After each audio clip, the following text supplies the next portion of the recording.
So I noticed on the closing of your emails, it says Luke 4:18 at the Right. bottom, in pursuit of justice. Mm-hmm. What does justice mean to you?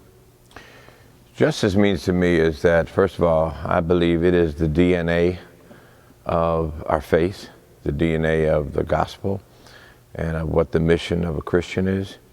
I think so often that justice and justice issues have been kind of a committee or a group of folk within a church that did some things on the social justice issue.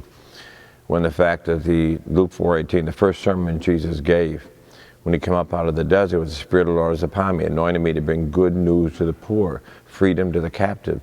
Jesus' whole mission was about justice and equaling the playing field, caring for the disenfranchised and the alienated, and making sure that every man, woman, and child had the dignity and the human respect and all the things that they were deserved in life, from housing and jobs and food. So I think that the DNA is of our faith is justice. And I think we always got to be, as I put on my emails, in pursuit of it.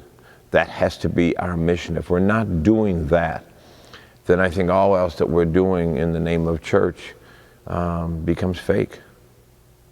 In today's climate, today's society, do you think it's an achievable goal, justice? I definitely think it's an achievable goal, but I also think it's a mandate. As we look around our society and see the world we're living in today, we have more poverty now than when Dr. King was calling for a war on poverty in 1968.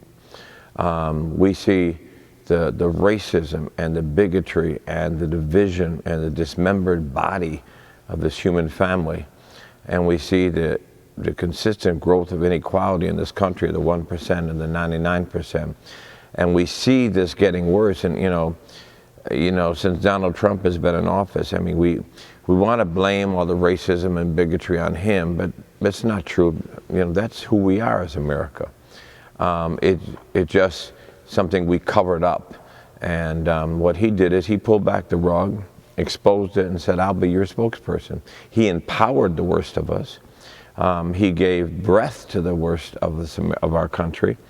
And I think he revealed who America really is. We're a country that was founded on genocide and built on slavery. I mean, that's America. And I think we pretended like it was something better and something different, but it wasn't. This tragedy of it, though, is that this president that's in office now has empowered, emboldened, been his voice, and now it has grown strong. If Donald Trump leaves tomorrow, they're not going away. They're here, and they're going to fight to the end. So supremacy and entitlement has become emboldened in a whole new way, and that's the scary part of who America is.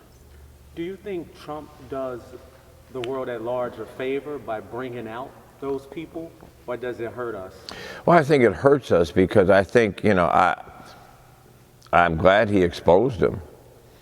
I'm saddened and angry that he empowered them. That's one thing to expose evil. It's another thing to empower evil and give it new strength and new voice and tell them, I'm going to be your voice. Go ahead, be out there. And I think he has empowered this supremacy of America that he has unconsciously saying, I'm going to be the voice of white supremacy. And we've got to understand this is white people's last stand in America. If we don't stand strong now, we'll never have it again. So I'm your last chance. And I think he has created that underculture of belief. And that's why his base is, even when they say they don't like the things he does, they think he speaks crazy, this and that. But at the end of the day, they believe he's their man. That's a powerful statement, the last stand statement. Mm-hmm. And you make a lot of powerful statements. How does it feel to have stones thrown at you for telling the truth? Well, I think that's the reality. That goes back all the way to the origins of our faith. Jesus was hated by both the church and the government. you know, because of his stance. Truth is not popular. Caring for the poor is not popular. You know, that's why I think that ministers of the gospel, be it Catholic priests, be it pastors in other denominations, we've lost our prophetic voice. I think our prophetic voice suffers from what I call spiritual laryngitis. They've got quiet because they became afraid, and because they didn't like the rocks being thrown. They didn't like the attack being given. Jesus said, the prophets and I were hated before you, and you will be hated too if you stand for me, but blessed are those who are persecuted for my name. I think that if Christian ministers and Muslim and Jewish ministers who are not willing to regain their prophetic voice are doing a harm to the faith community. And I think that's why so many young people step away from organized religion, because they say, well, you just look the world. If we are not willing to stand up and be the voice for justice and for truth and for equality across this world, then we are a problem. We're part of the problem. If men and women of the cloth do regain that prophetic voice, what changes do you think we'll see in the world? Well, I think that they will confront the injustices, and they will not allow that moral compass to be deteriorated. I think if the people of faith begin to commit to being the prophetic voice and challenging and attacking whenever we see hatred, whenever we see the treatment of women, wherever we see the injustice and the neglect of the poor, and wherever we see bigotry and we see racism, when we see whether it's children at the border or children in the south side of Chicago, when we see how our young people are being treated and become a voice for that, it will not allow America to just keep on this path of destruction. But right now, there's nobody checking America. There's nobody checking Trump. You know, we hear it's the Democrat, the Republican. You know, that's what's so scary to me, that the biggest challenge to the things Trump does, whether it's lying, whether it's demonizing people, calling people's names, the biggest challenge to him are Democrats. Where's the church? Where's the voice of conscience? Where's the prophetic voice? Where's the gospel voice? So we fail. And I blame the climate we're in America today. Government has its place, education has its place, capitalism has its place, but I blame the condition of America today on the church first. What are your thoughts on border control? Since you spoke about the children at the border being detained, what are your thoughts on that? Well, what's being done to families and the children and the separating and all the rest on there is inhuman. But, you know, it's not new in America. We separated families in Native Americans. We separated families in slavery. This has been going on forever, but the fact that it's still going on and the way people are being treated is inhuman. We need not only to have a rite of passage for immigrants from other countries to come into America. First of all, that has to be, because it's different from where you are. It's one thing for a person from Nigeria to come into America, another thing for someone from Poland or Ireland to come into America. Those different requirements, it's an easier access. And I think what Trump has done and what he's done well is that he always looks to point a finger at blame somebody.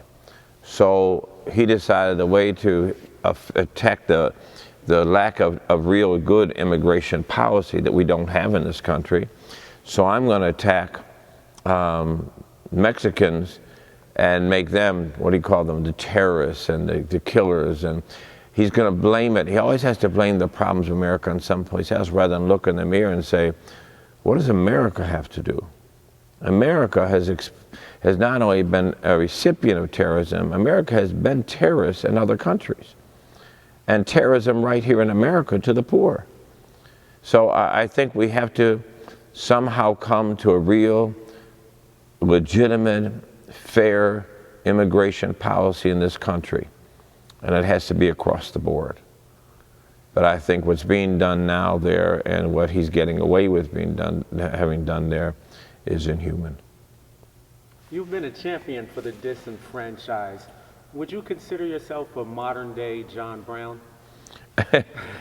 I get asked that question a lot and get called that a lot of times in introductions, and it's gotten, obviously it's flattering. John Brown was a true brother who stood up, and it's good to see some white people that stood up and have a history of standing up.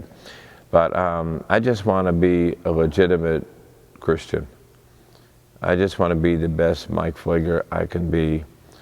I'm not trying to be John Brown or anybody else. I'm trying to be a Christian. I'm trying to follow this Christ and this gospel. I think, to me, the most radical person that ever walked the face of the earth was Jesus Christ. And the most radical book that's ever been written was the Bible. But I think we've watered both of them down, and we've made them, you know, pleasing to the palate of America. And it's time to really preach the radical Christ and the radical gospel. Jesus would probably be called a socialist today. If you fought the way you do for a white congregation, do you think you would get as much flack? No. No. The hate I get, you know, it's something. Two people years ago made this statement to me. Mr. Farrakhan was one, and then another friend of mine who said, Pfleger, if you keep saying the things you're doing and speaking the things you're speaking, you're going to be called a traitor to your race. And I laughed at them at the time.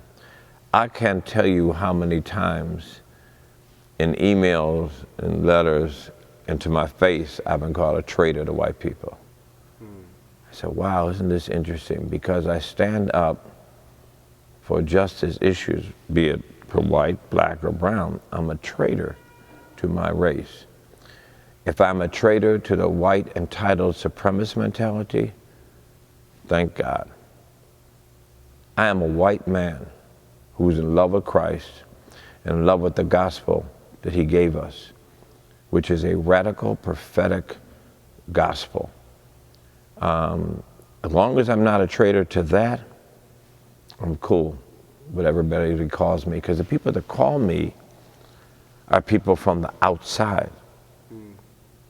They don't know me. They don't know what I do, so they can't define me. And I really don't care what they think of me. When I get up in the morning or when I go to bed at night, there's one person I want to please. You know, and that's Christ, and that's the God I serve. But all the other chips fall where they may. Junior year of high school, I rode my bike with two of my friends and saw Dr.King in Marquette Park.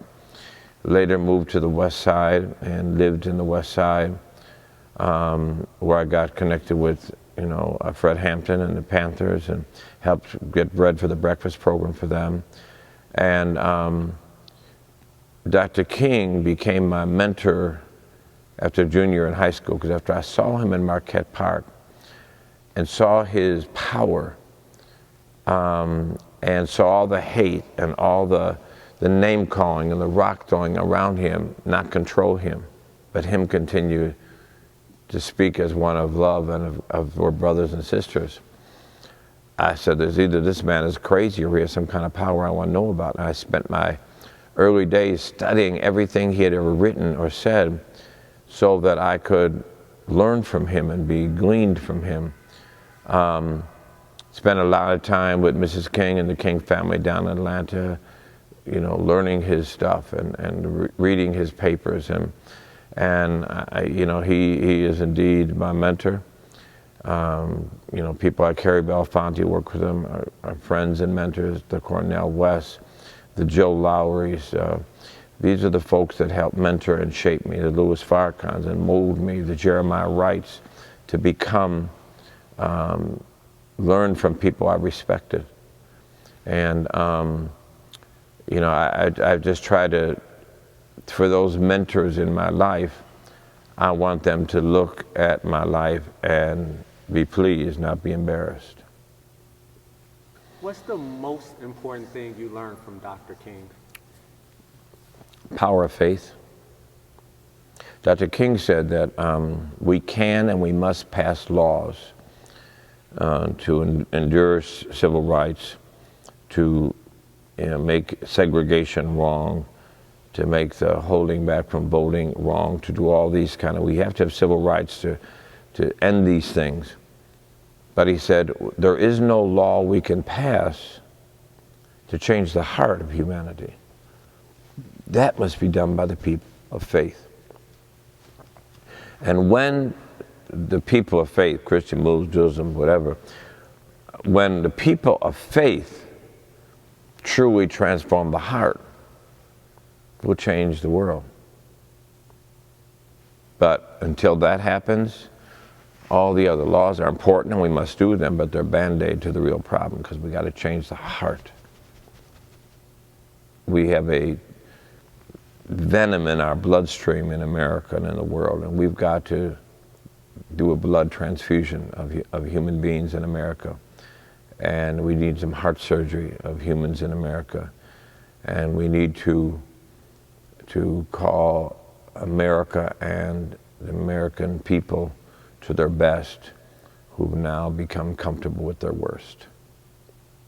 So for the average person there that wants to be righteous, wants to purify themselves, what's the best way for them to remove that venom from their blood? I think two things. I would say, first of all, diving into their faith.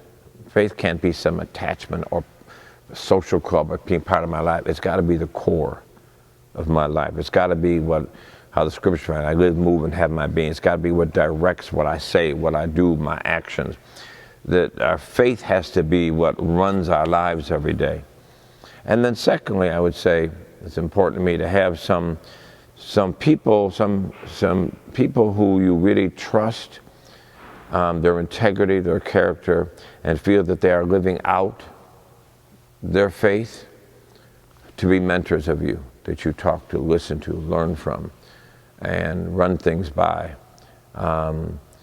I think, and then to be grounded, in community.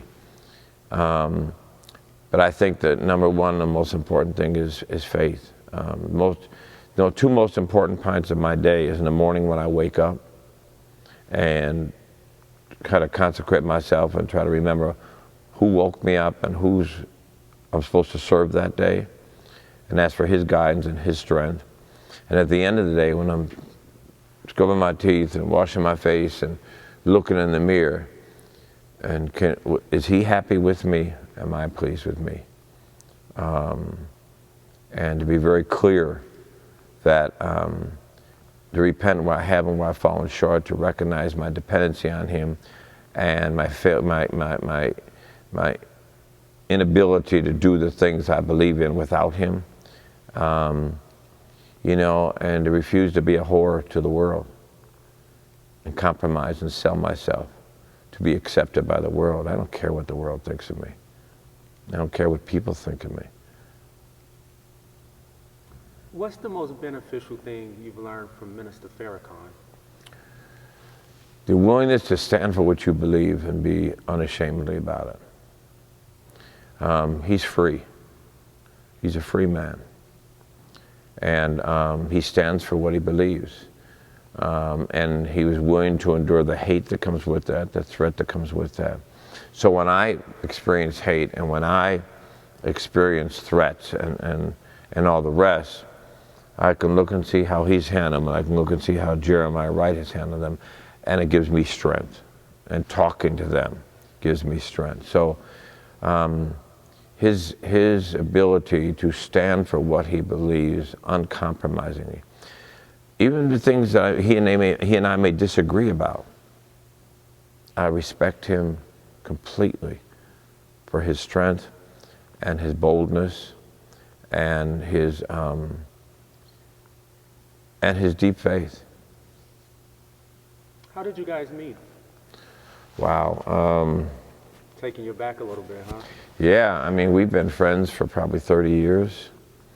I've spoken at the mosque. He's spoken from the church here several times. I was just with him the other morning. He and I went together to go see a friend who was sick. Yeah, he's just been a dear friend, and unashamedly, you know, people always talk about the cost I paid for being a friend of his. And nobody talks about the cost he paid for being a friend of mine. And Khalid Muhammad, you know, when he was alive, attacked the minister constantly for my relationship with him. The minister was very clear at Savior's Day. We just had the anniversary of the Million Man March a couple of weeks ago on a Sunday, and he every time will stand me up and tell the people, "This is my brother. I love him. He's always been a dear friend, and a confidant, a mentor." And it's been consistent through these 30 years. I mean, it's not they're here and they're not there. It's been a consistent friendship that has only grown stronger. Wow, so there was a lot of attacks towards him because of his friendship with Absolutely, absolutely. Nobody talks about that, but there were a segment that said, you can't say this white man is your brother. You can't publicly stand with him. He's the devil. He's the enemy. Farrakhan made it very clear that he says all the time, righteousness is not a color. You know, righteousness is a character. And he has never, ever, ever apologized for our relationship, nor have I apologized for our relationship. I'll take a bullet for him any day. It's a deep, affectionate love that most people don't have for each other these days. No, they don't. We live in a real shallow society, and so shallow that it's, you know, as soon as somebody may cost you something or cost you some attack, we disappear. You know, the old thing, if I got your back, isn't really that anymore. It's a phrase. So when you have deep relationships, you know, Jeremiah, Cornel West, Harry Belafonte, Louis Farrakhan, those are, any one of them could call me at 4 in the morning and say, "Come now." I wouldn't have to ask. And I know I could call any one of them and they wouldn't have to ask. They'd be here for me. And relationships like that are not very frequent in this society, but they mean everything to me. I'm real old school when it comes to the depth of real love and true love for one another, and not the shallow love we have today of convenience. What's the most beneficial thing you learned from Reverend Wright? I think similar. I think one, that he was a true pastor. He really pastored his people. His boldness, his integrity. I think if you look at some of the people who I call my mentors, there's that consistent thread. They stand for what they believe. They're bold about it. They're not willing to compromise. And they're unashamed about their faith. You know, Farrakhan's like that. Jeremiah's like that. Cornell's like that. Harry Belafonte's like that. Another, I should add in him because he's a dear, dear friend who has been a real model and hero to me over these last, 15 years, is Spike Lee, who for the same reason does what he believes. He never got bought into the Hollywood of what's popular and what's good. He always has been a conscious film director who films, go back to Do the Right Thing, or She's Gotta Have It, his first film, and take that today, and they're as real today as they were when he first put them out. That's the quality of a person. When things that Martin spoke in '60, you can still speak today, and that truth is everlasting, or Harry Belafonte, or Cornel West, or Farrakhan, or Jeremiah Wright, or Spike Lee, and you put those people to the work of their body of who they are,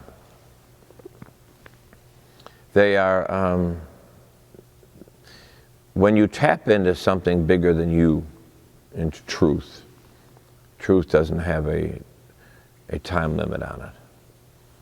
Truth always stands as truth, and for every age it speaks. How important do you think the arts are in shaping our society? Oh, extremely, extremely. I was just having a conversation with somebody yesterday. I was looking, I looked the other day, it was on, and I caught it and watched it for about probably the 15th time, Boys in the Hood. And I said, I respected that movie because it told truth about society and the realities of folks growing up, but it didn't glamorize it. It made you wrestle with these conditions. Today, I think so much of the arts and so much of the rapping has become glorifying it rather than consciousness. We lack today, with exceptions, some exceptions, the Tupac truthfulness. The early days of Tupac, what he spoke then is as relevant then as it is now. Pac had an ability of conscience that he got from his mom, and embodied it and lived it and spoke it. There are a few people like a Common, who is a good friend of mine, who I just think is continues to be consistent with what he stands for and own his own life. Another friend who just drifted away, and I don't see or hear from him, Lupe. Lupe was another conscious artist. I think that they stand out in this day when there's so much surface, glamorizing, exploiting. So I respect folks that, there's a lot of pop-up artists, pop-up, activists, pop-up, strong voices, but when you can be that in the consistency of time, to me, that's when it's in the character and not for the moment. How did you get involved with the Black Panther Party, and in what capacity did you work with them? Well, I lived on the west side of Chicago, at Congress and Weston. I lived at a church there and worked a lot in what was then called Rockwell Projects, and they're not even there anymore. Of course, ran into the Panthers because there was a point where I looked in the neighborhood and nobody in the neighborhood was doing more for the community than the Panthers. Not a church, not an organization, the Panthers. They were doing tutoring, they were doing the breakfast program. They were the community organizers of the neighborhood.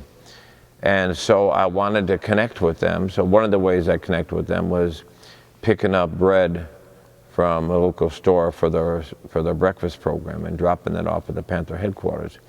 And then there was a point where Chairman Fred came to me and said, "Hey, do you know a place that we can meet?" Because the place where they were was being put them out because there was so much pressure from the government and coming after them. So I talked to the pastor of the church where I was interning at, and he said, "Fine." So they began to meet there at that church, and I would listen to the meetings from outside the room, and I realized, I've gone to lectures and studied under Saul Linsky and some of the other great community organizers. Fred Hampton was a genius in community organizing. And I'd say the greatest community organizing skills I learned was from listening to him and watching him. I learned from him. I was a student of his teachings, and And his community organizing became the impetus for community organizing that I try to do today, and service of community. What made him a genius at community organization? His organizing, the way he could connect people and empower people and strategize. He had a brilliant mind of strategy and organizing. And that's the reason he became such a threat. Because people, much like Farrakhan today, Farrakhan comes to United Center and fills it up. 75% of the people in that building are not Muslims. They're just people that come to hear this brilliance of this man and his words. Same thing with Chairman Fred. Most of the community around there were not part of the Black Panthers, but they had ultimate respect for his words, what he stood for, and what he did in the community. I think he was a great organizer, a great strategist, and a great servant. Do you know if Fred Hampton got any pushback for you guys' friendship?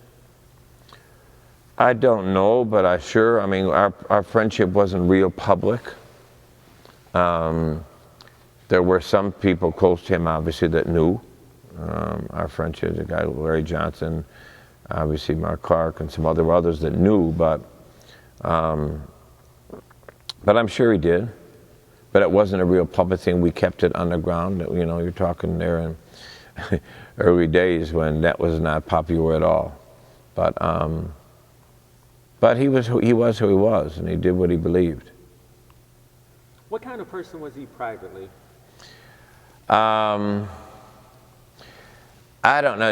It wasn't privately that, where we would hang out or just spend time. I just know whenever my conversations were with him, I was trying to learn from him. I was trying to be a student. So I was trying to learn, but I watched he had a real, unbelievably deep concern for people. He had a passion for justice. And those were things that I never ever remember being around him and not seeing those two things rise. His love of people and his love for justice. And uncompromising and unashamed of it. What's the most important lesson that you learned from Chairman Hampton? Organizing and strategy. That you just didn't do things. You had a purpose, you had a strategy, you had a organizational plan for it. I think people like him are some of the most dangerous people in the world, because they don't just have an emotional outburst. They have a plan and a strategy. When you look at that day, that was what was so powerful about that day. Look at, they were all very different. You had King, you had Stokely Carmichael, you had Elijah Muhammad and the Nation of Islam, you had the Black Panthers, you had all these different groups who had all different strategies, but they had a common purpose. And they didn't let that common purpose divide them from one another. I remember one time after Stokely had said a lot of negative things about Dr. King, and he was an Uncle Tom, and he's being used, and all this stuff, and negative stuff. And a reporter come up to Dr. King the next day and said, well, what do you think about Stokely? He told you and Uncle Tom, and Dr. King said, he's my brother. He's my brother. And because we have different lanes, but we're on the same highway, going to the same place. And I think if we could only learn that today, that, whether it's the Nation of Islam, or whether it's Judaism, or whether it's Christianity, or whether it's whatever, if we can have differences, but let's keep the same target. All the holy books, the Quran, the Torah, the Bible, all those holy books have common foundational beliefs: respect for human beings, love for one another, the fight for justice. So why can't we come together and join on the things that we all say we believe in, instead of use the differences of distraction to not do what we're called to do? Where does your burning desire come from for people, for social justice? I think twofold. I think the Christ that I learned and grew and fell in love with, and the people who I admire and respect, seeing it enfleshed. You know, reading this gospel and reading the Word of God, and then seeing the people who I saw make it flesh and showed its power. And I said, I want that. I want what King had. I want what Jeremiah. I want what Farrakhan. I want what Spike has. I want what Harry has. I want that in me. I want that drive, that passion. I want to be that what moves me and gives me life every day and moves me forward every day. And, you know, so I think it's a combination of the two. Growing up on the south side and the west side, was there a gang infestation around the time you were growing up? Yeah, there was. I mean, what was different then than obviously now is the organization. There was structure. When Larry Hoover and the gangs were organized and structured and strong, there was a different kind of, you know, not that there wasn't bad things done, yeah, unquestionably, but there was also some lines in the sand you didn't cross. In the early days, you never killed a child. You never killed somebody's parent. I was chaplain at the county jail back in maybe 71, 72. And if you were somebody who killed a child and you came in the jail, you had to be put in isolation because they'd kill you in the jail. You killed somebody's mother or grandmother in the jail, they'd kill you in the jail. There were some lines you didn't cross. Today, there's no organization to the gangs. You can have gangs infighting with one another. There's a gang on this block and a different gang on that block. They're always fractioning off and breaking because everybody wants to be the new voice, the new power. There's no organization. There's no respect for elders in it. There's no, you know, guidelines that this is where we stand for. So children are killed, mothers are killed, grandmothers are killed. There is no moral code to it anymore of what we do and what we don't do.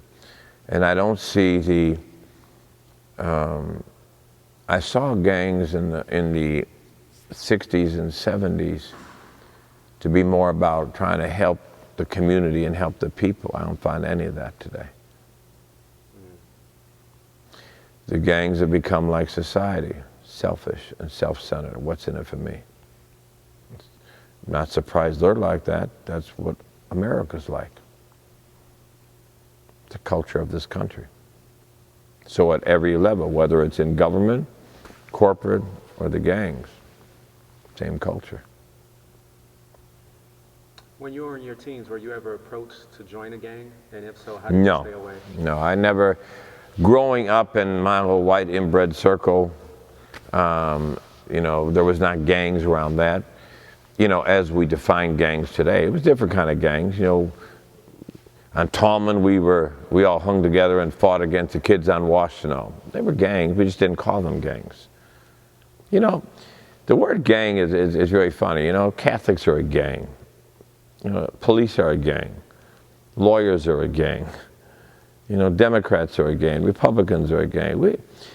These gangs are the reality of the society we live in today. We may not define them as gangs. We'd much rather define BDs or GDs or Stones as gangs and not lawyers or priests or ministers, or West Side against South Side. No, we don't define that as gangs, but same mentality. Back in the 60s or late 60s, early 70s, some of the gangs were involved in the Richard Nixon campaign.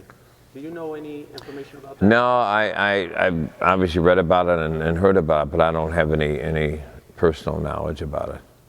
Do you feel like gang violence in Chicago is being politicized to help candidates, or do they have a legit concern? It's definitely being politicized, not just to help candidates, but it's politicized to become, you know, again, who we blame. You know, we want to blame the gangs for the condition of the violence. But we don't want to go under all this to the roots of the violence. If you look at the 15 neighborhoods in Chicago where there is most violence taking place, you see the same thread. Double-digit unemployment, most coming back from incarceration with no opportunities, no chances, underfunded, underperforming schools, lack of economic development, high poverty, lack of access to mental health, a lack of housing, many neighborhoods that look like third world countries. So you look at it and say, why are we surprised that there's violence? Hopelessness breeds violence. You know, I'm degreed, got my master's, my honorary doctorate, I'm a pastor. I adopted 3 kids. My kids are going to eat. If I had no opportunity, no legitimate way to feed them, they're going to eat. So until we do the investment and the opportunity, until we equalize playing fields, until everybody can get opportunities to work, to have a place to live, to have food for their family and take care of their family, until we do that, we're always going to see violence. But let's not just talk about the violence of the gun, let's talk about the violence of poverty and the violence of unemployment and the violence of racism and the violence of lack of economic development. Let's talk about all the violence. We just glorify and sexualize the sexy violence of shooting on the street, but not the violence that brought that to that point. You've come up with some really creative ways to reach out to those of us on the street. And one of the most interesting ones that I saw, the paying prostitutes for their time to come in and minister to them. Whose idea was that, and how did the program work? It was really God's idea. You know, we had a serious problem of prostitution on Racine. And people were always calling up saying, you need to get the police to arrest them, you need the police, we have kids going back and forth, the kids going to school. And I was calling the police, it was going on, you know, and then, you know, one night, you know, I was thinking about it because somebody had called me and said, you know, these prostitutes are out here right now, and we got to stop this, we got to get rid of this, we got to get the police to be more stronger on this. And that night was a Saturday night, and I was going over my sermon, and God just slapped the hell out of me and convicted me that, you know, how did I deal with prostitutes? And he loved them, and he cared about them, and he tried to help them. And the next morning, I'm here giving a sermon at the service, and right in the middle of the sermon, which I had not planned on or not even given thought to, something, obviously the Spirit of God, prompted me to share what had happened that night. And I said, we're not calling the police anymore. We're going to try to do this Christ's way. In fact, what we're going to do is we're going to go out to these women in the street, and we are going to pay for their time and see how we can help them. And we're going to go get trained. And there was a place here in Chicago, I think it's called the Genesis House, and they dealt with women prostitutes and trying to help them and care for them and heal them. And we had them come in and train. I asked for volunteers. And while I'm speaking this in the church, and a woman got up and put money on the altar, and she said, here's my, and I don't let people do that here because I hate that imagery where church do of throwing money down and all this. That's just nasty and dirty to me. But she put on the altar and she said, this is to help that project. And people started coming. We had about $3,000, $4,000 in like 3 minutes on the altar. And I found out later the woman who started that in the church was a former prostitute who I never knew. And so we got our men trained, and we went out in groups on Friday night, and we grew up in groups of 4, and go up to the woman and say, hey, we want to pay for your time. How much do you cost for a half hour? And it was funny because I was so naive that we had groups of 4. One guy was kind of the lookout on the street, and the 3 guys would go up and talk to her. And so many of the women said, well, I don't do groups. And that's how how stupid I am. And we had to, no, we don't want to do anything except talk to you. And we wanted to tell them, we want to, how we help you. We're here because we love you, God loves you, we're to see how we can help you. One woman was just as easy as she said, well, I prostitute whenever I don't have money to feed my child. Well, we run a social service center. We can get you food until we get you a job. So some because it was homeless, some because of drug addiction, some because they worked for a pimp and they had no choice. So we actually, through Genesis, with a couple of women, we had to relocate out of the city in order for them to quit and stop and be safe. So we literally ended the prostitution on Racine in a matter of 3 months. Wow. By helping people instead of locking up people. And it was a real eye-opener for me that we're going about all these things the wrong way. We want to lock up the brother on the corner instead of saying, how do we help you? How do we help you get an education? How do we help you get a job? How do we help you get stabilized? So I think we've got to begin to approach the problems of our society from our faith rather than from the world's mentality, lock them up. How many prostitutes were you guys able to help with the initiative? Well, I don't know, because it started out just maybe helping maybe 30, 40 folks in the streets over those months.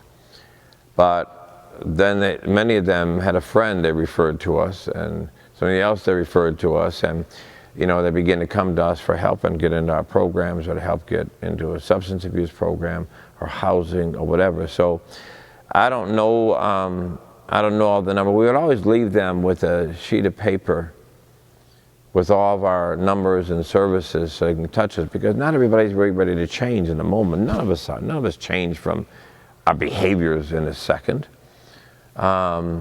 But we gave them something, so some was a month later, some was 2 months later, 3 months later. Said, hey, I got this paper from you back, you know, in June. I need help. So over a period of months, there were constant people coming back saying, I'm ready, I want help, help me. What are your thoughts on the 2020 presidential election? I hope we come out with a candidate that has two things. One, we can organize around to beat Trump, but also a candidate that doesn't become so middle of the road and watered down that many progressives say, well, I'm not voting, and just stay home. You know, I've been a great lover of Bernie's, and I still am. You know, I love him because he's consistent. When he was running the first time he was consistent, he's been consistent these last number of years. He has the same consistent platform today that he had when he was first talking about running. I like his consistency, I like his strength, I like his policies. Whether he will be the candidate or not, I don't know. But I hope that the candidate will embrace some of the policies that he stands for. Bernie's first run, he didn't win Chicago, well, Illinois during the primary, which was very shocking to me because of all the work he did in Chicago. I went to Murray Language Academy in Hyde Park. Mm-hmm. If not for this man's efforts, I would not have been able to go to that school. Right. And I don't understand how he didn't get the backing or the black vote in Chicago. Well, yeah, I don't quite understand it either. I never have understood it, but I do know that Chicago was a Hillary place. You know, she grew up in Park Ridge. She always had this great following here in Chicago. I, needless to say, from my remarks on YouTube years ago, was not a great supporter of Hillary. I believed and said many times before the election with Trump that Trump was going to win, she was going to lose. because people in America wanted something different than the old democratic regime. And she was the embodiment of the democratic regime. So Trump was something new. Bam, go with something new. Nobody, that's people vote shallowly. And they don't vote to say, well, let's explore this new a little bit. And they didn't explore it. They liked his brashness. They liked his say whatever he thinks. They like his talk off the cuff. They liked that about him. He became president. And how did that work for you? Well, last night at a World Series baseball game, they introduced him, and he almost got booed out the building. Yeah. Do you think there's a shift? I'm hoping there's a shift, because here's what I don't know. I know his base is solid. That entitled, racist, supremacist base is solid. The question we're going to see going forward is that a minority in America, or is that a majority in America? This next election, I really don't think is going to be about Trump or about whoever the Democratic candidate. I think it's going to be about America. Who America really is. We'll see. Who on the Democratic side do you think has the best ability to win an election? I don't know. I'm not one of those great strategists of the politics to see. So I really don't know. I mean, there's things I like about a number of the different candidates. There's things I like about Warren. There's things I like about Biden. There's things I like about Beto.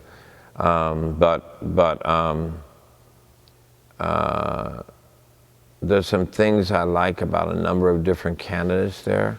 The human services guy who was with Barack, the Hispanic brother, the things I love about him. There's some great things about all of them.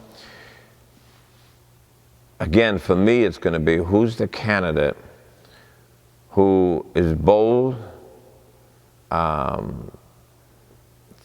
unbending, strong, can take on an idiot like Trump, and who will not compromise to try to become middle of the road. I don't think a middle of the road person is going to win. And if you compromise to that, well, let's do this middle base thing, I think it's a stupid move. And in closing, is there anything or any message you would like to leave the viewers with? What I think is important to me is that we as Americans take a hard, honest look at our country and acknowledge who we are, what we've become, what we began, this country of genocide and racism and inequality and injustice, who then likes to call itself a Christian nation. America is not a Christian nation. It's not, oh, beautiful America. It's ugly America. And do we have the courage and the faith to say, let's become a better country? Or are we going to stick with our lowest common denominator? I think that we are really at a turning point that we can stop and look and say, do we want the America we claim to be, or are we going to surrender to the America we are? And as I said, I think this next election, we're going to expose, like the old TV show, To Tell the Truth, will the real America stand up? Thank you for your time. Thank you, sir.